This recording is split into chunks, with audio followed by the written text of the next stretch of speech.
What's poppin', people? It's Dante. Today we're going to be looking at my photographs from Zambia, Africa. And so I spent 1 year in a rural village living off the grid amongst the Bemba tribe. And I was a Peace Corps volunteer working with aquaculture, fish farming. And so for 3 months when you arrive in the village as a Peace Corps volunteer, you spend your time learning the local language, integrating yourself with the community, and learning basic survival skills. And so as I arrived in the village, I was hosted in the hut that you see on the left-hand side, where you have a very rudimentary mud hut. I lived in a simple housing situation. I had a mosquito net. I'll never forget when I went to bed the first night, hearing all the sounds of the insects, all of the animals outside, the dogs barking, and just falling asleep and praying to God that when I wake up, everything will be okay, being in this foreign, exotic place. And then the next day, actually, when I first arrived, I remember seeing a scorpion on my door, and I picked up a rock and killed the scorpion and went on with my day. And essentially, the woman on the right-hand side that's sitting down on the chair there, her name was Doris, and she was the person who guided me and taught me a lot of different things, like basic survival skills on how to prepare their staple food, which is called ubwali or nshima, which is primarily corn that is mashed down into a powder with water added to be the base for all of their meals. And so my goal as a fish farmer working with the Department of Fisheries was to find more sustainable ways to provide protein in these villages through fish farming. And so she showed me how to prepare chicken by hand. So I would go to the farmer, get a chicken, kill the chicken, prepare the chicken, remove the feathers, boil it, cook it. I went to the well to gather water, figuring out how to sustainably provide myself with water so that I have one of those vital nutrients that you need, and so that I could drink it safely. I learned to use the restroom outside, using the borehole, using the latrine, using these different things, bathing by hand with a bucket and a cup, and sort of integrating myself culturally, getting myself used to the environment, learning the local language, of course, Bemba. And then eventually, after 3 months of training, was sent to my own village. And so these photographs were made over a year, from 2019 to 2020. And so I'm going to simply flip through some of these photographs, give you some context about my experience as a Peace Corps volunteer, share with you some stories, break down some of the compositions, and hopefully at the end of the video, just come home with a better understanding of how to engage with humanity as a photographer who's interacting with the world, being an insider, or being an outsider on the inside, right? And what's really incredible about photography is it really does give you this ability, this excuse to go out there and explore the world endlessly, where being in these villages reminds me just how open the world is, how much there's to do, to see, to explore, and to photograph in this life of ours. And so if you're a curious person, if you're a traveler, an adventurer, a photographer, I highly encourage you to look into the Peace Corps as a way for you to explore more and to really find yourself more deeply integrated within a community that will then allow you to practice your photography more intimately. As you can see, photographing this particular scene of a woman singing very loudly within this church. She had such passion in her voice, and I captured that moment as I was curious about the procession and how they pray and how they conduct the mass, and was invited by my neighbors to go to their church. And so I spent a lot of time inside of these churches. And actually, one of the most beautiful things that I've witnessed in these villages was this one experience I had when I was sent off to my village. Was I spent 2 weeks sleeping under thatched roofs. These erected poles and tarps were created amongst this community in Luapula province, and we essentially had this outdoor church created, and there were baptisms of hundreds, if not thousands, of Zambians in the lake. And I spent 2 weeks in a Seventh-day Adventist church camp. And so that was a very incredible experience. And this exact photograph is the outside of the church that I spent all of my time in. I would go here every Saturday with my host family. Bob Walia was my host father, and he was an incredible man, a very reputable man in the community. He was a preacher, and so he guided me, and he gave me and shared me wisdom, and we would speak about life out at night, looking up at the stars. I mean, in these villages, when you look up at the sky, you can see all of the galaxy. It's like every night I would see a shooting star, because there's no light pollution in these villages, and there's really just nothing like it.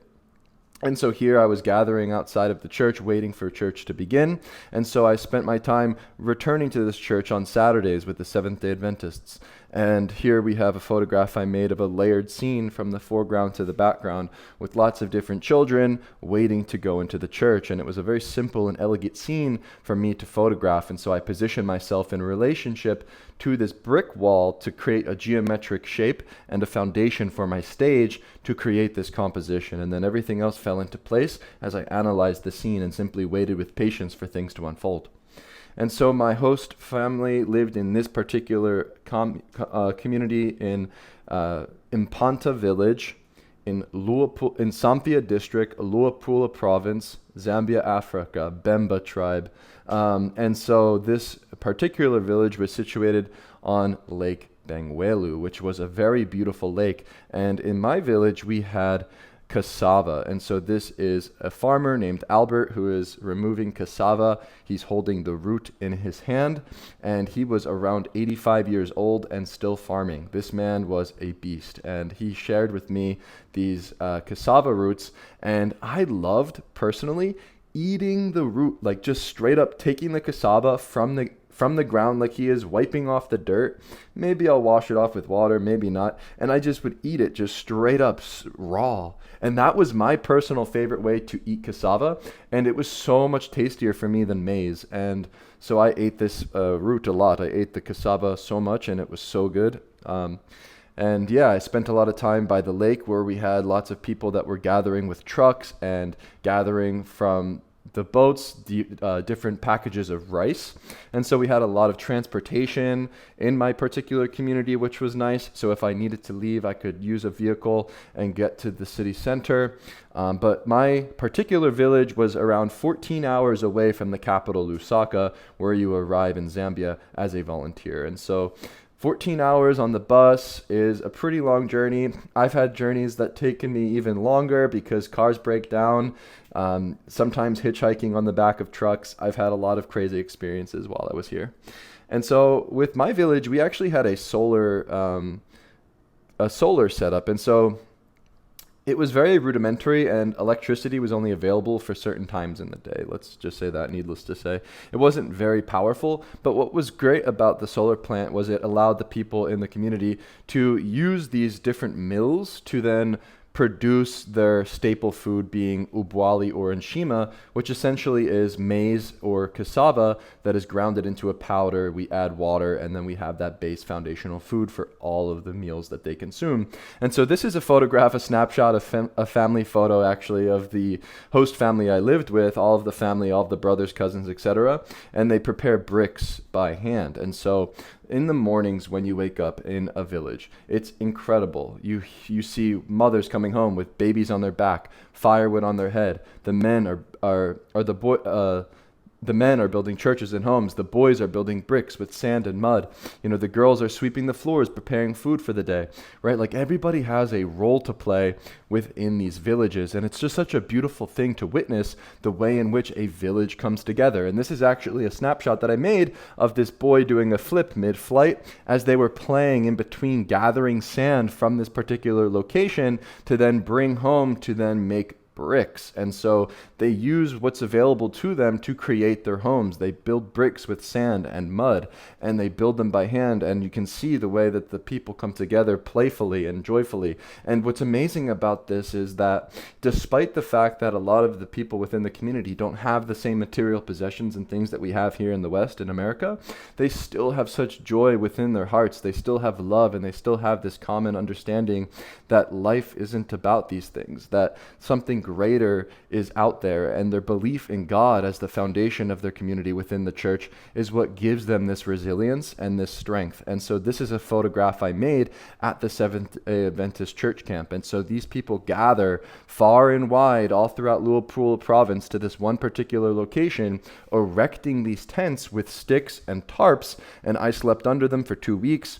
And they go to the river to bathe in the lake. They gather water there. They pray here for 2 weeks straight. And then there's a baptismal procession at the end. And so here's a photograph I made of the boys bathing in the lake.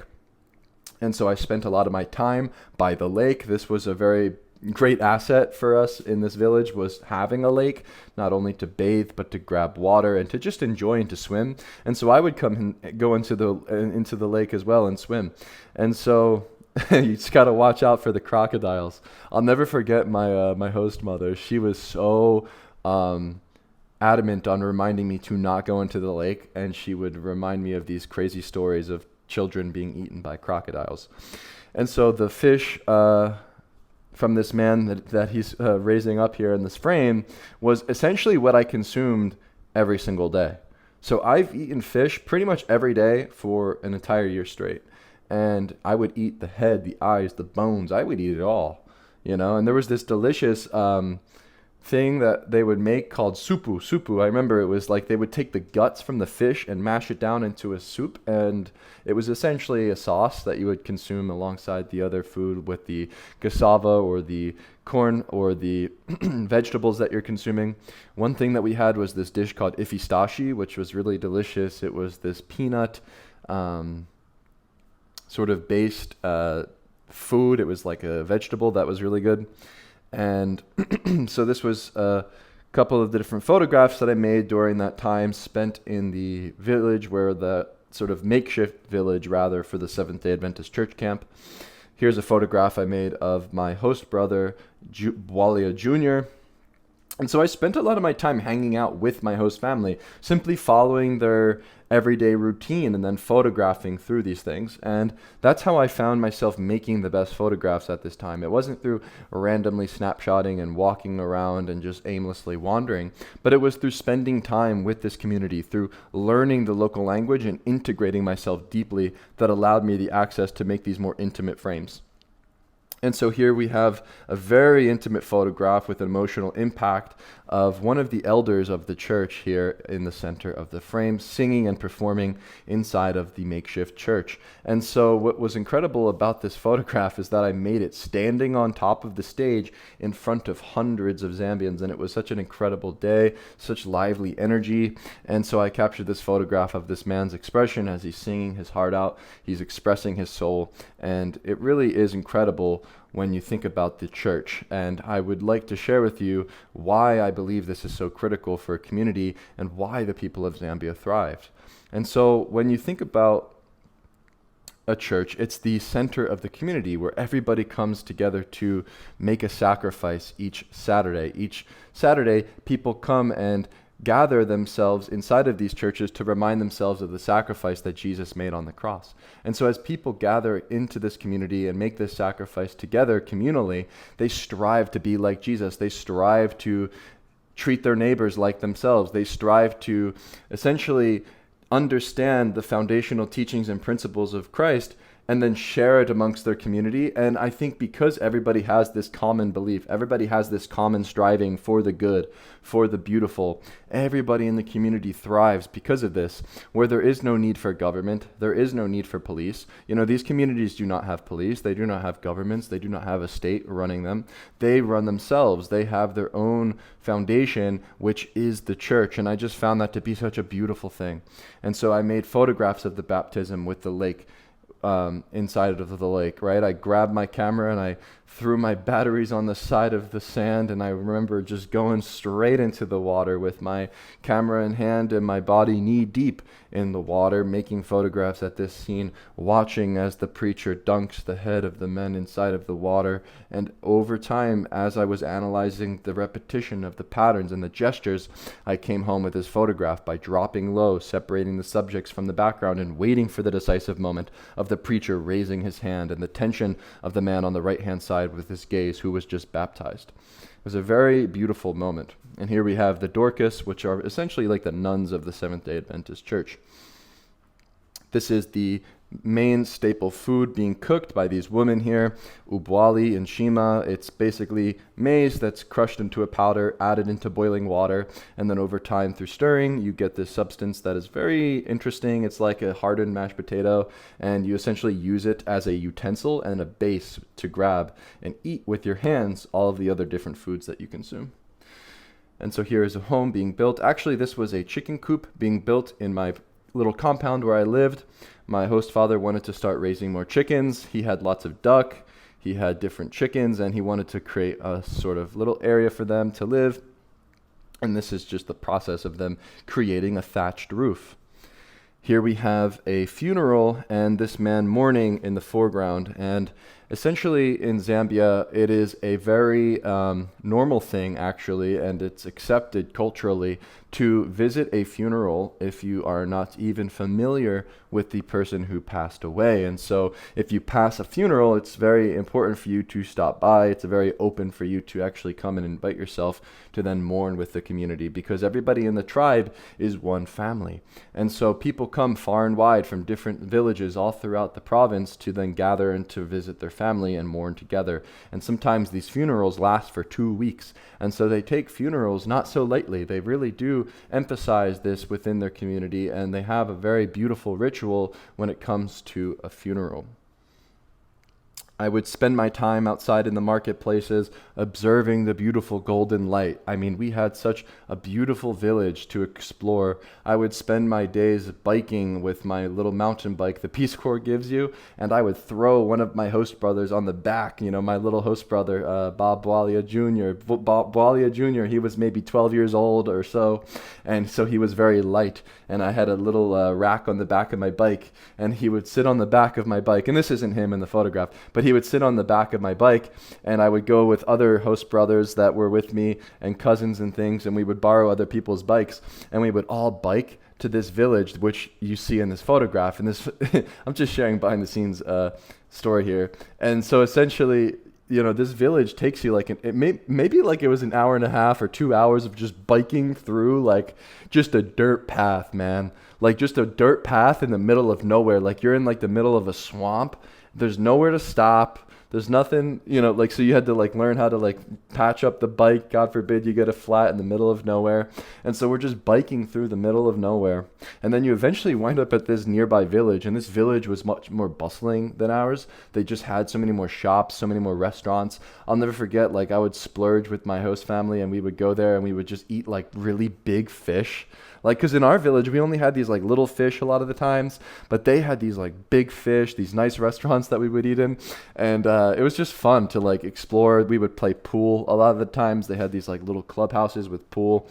And I don't know, this village, I don't know, it's very personal to me. I just remember this particular scene, and of course the looming shadow, the crushing light, and the way in which the boy's gaze in the foreground with his tattered shirt is very striking in the frame, came together naturally just through me analyzing the scene, analyzing the different ways that light and shadow play and gesture was on display in front of me, and then just positioning myself to create this composition. But the story behind the scenes of me exploring these villages is really fun to remember, because I find that there's so much joy to be had out here in this life of ours. There's so much to see, to do, to explore, and to photograph, and these photographs remind me of this. In fact, Amaz in the foreground of this photograph was one of my best friends that I've made in the village, and so we would go around the community climbing trees, harvesting mangoes during mango season, and just collecting them and eating them. And he would take me out onto his boat where he would work as a transport operator of the boat, and he spent a lot of time on these boats, and he just took me out just for fun, and I captured this moment as he was washing his face. And so you can see the mortar and pestle here as the woman is preparing ifistashi, that food that I was talking about earlier, some of these greens that they would mash in the mortar and pestle. This is the sound that you would hear each morning, the banging of the mortar and pestle. A graduation ceremony of 8th grade students here wearing their red uniforms. And then, of course, a simple photograph of the youth playing outside in the marketplace, a very typical scene that you will see time and time again where the youth hang out after school. It's a very beautiful way to explore the city, or the village rather, is to simply wander to the markets, to chat with the people outside of the markets. And then I found myself making playful imagery of the youth this way. Gathered outside of a home here. Everyday life in the clubhouse where people play pool. This was a very common place for people to come to cool off, to play, and just have a sort of game. This was a game that they loved to play in these villages, was pool. It was something very sacred to these people. It seemed like they would they would gather, they would play together, and it was just like a more competitive atmosphere inside of these little clubhouses, which I found fun and participated in. And so that was just one of the sort of games that were played every day, of course, alongside football or soccer. And so the women in the community, I mean, really, these women are the foundation of the community, right? Like you could say the church puts people together, da da da. The woman in the community, they are the rock of the community. You think of the man as the rock. The women are like the leaders in the community in terms of the way in which they prepare all of the food. They take care of all of the newborns. They're gathering firewood and carrying things all day. They're going to the the borehole and gathering water all day.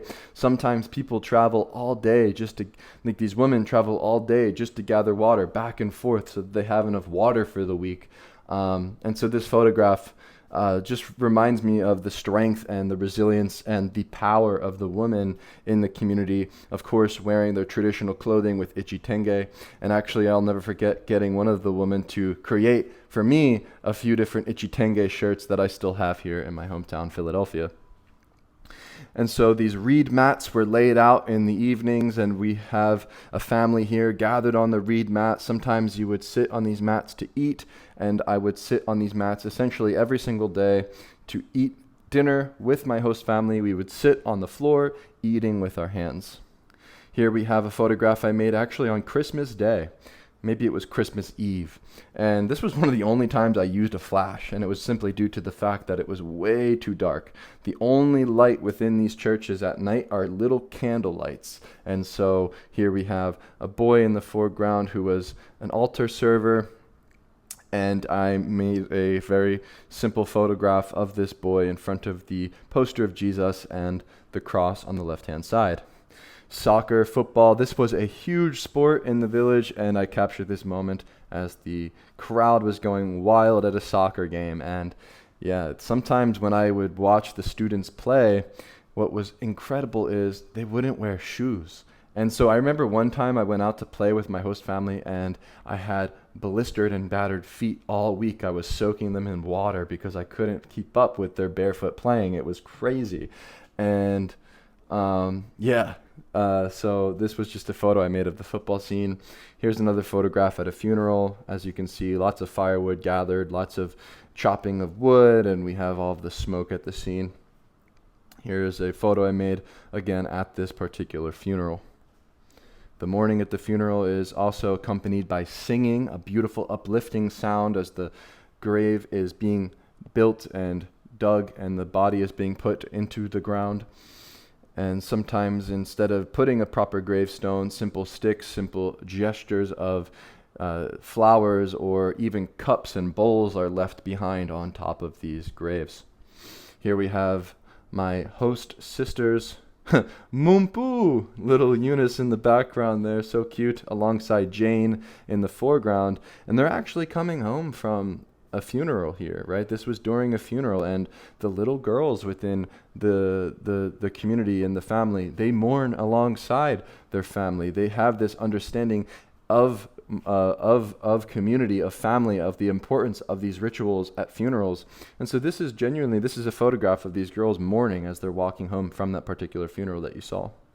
And so this was the one rainbow I saw during my trip in Zambia, and it was a very quick, fast rainbow, and this was around the time where we were getting lots of heavy rain, and you see this dog in the foreground. I dropped low real quick to put that dog in the foreground to try to make something out of nothing. And I think with this kind of photograph, you have to really realize that when you see something interesting like a rainbow and you have this like empty scene where there's really not much to work with, you have this like one woman there, you have to be quick on your toes to really know how to put together a frame that will become more dynamic and interesting. And so, of course, I had the woman, I had this house on the left-hand side with a thatched roof, and then I noticed the dog, and I simply went down to the level of the dog to then separate that dog from the background alongside the woman in the sky, creating these like very simple frames using what's available to me. You know, we have a house, a dog, a woman, and a rainbow, and then putting it all together requires intuition. It requires quick and being on your toes to create these kind of compositions. And so as the rain fell, lots of houses fell. And it was a very tragic end of my journey. I spent a year here in the village, and at the end of my trip, lots of houses in the villages began toppling as the storm was rolling in, and it was so intense, and the way in which our village is positioned on the lake is not helping, and we were getting so much rain, so much wind, and lots of homes were being fallen over, and lots of people were having to gather each day to rebuild their homes. And so these were some of the last photos that I made before COVID-19 hit, and then I had to return home. All of the Peace Corps volunteers were evacuated, and it was a pretty tragic ending, honestly. I remember, all of the homes falling over, and then COVID hit, and then I had to get evacuated, and it was just so spontaneous and fast. And I spent a lot of the time at the end of my trip just around the lake, just trying to immerse myself in the beauty of the lake before I left. Spending time at this lake was one of my favorite assets of my particular village, and so I said, let me just spend time here as I have to soon disappear and go home. And so I guess this one was more of a deeper talk on my sort of behind the scenes of the experience, which is nice. Just trying to share photos in a way that I think is simple, just a simple slideshow here, just sharing with you some thoughts. Just thought it would be nice to turn the camera on this morning and look back at some photographs. If you enjoyed this little video here, you can visit the rest of my videos on my YouTube channel. Just click the little icon of my face or something. It's like a little red icon, youtube.com/streetphotography. I also have my website. It's at dantesisofo.com. I have some free ebooks. On the books tab, you'll find the context sheets ebook where you can see some photographs behind the scenes, the ultimate guide to the Ricoh GR, where you can learn about my settings, my technique, and my philosophy, and then finally the Mastering Layering to Street Photography Guide.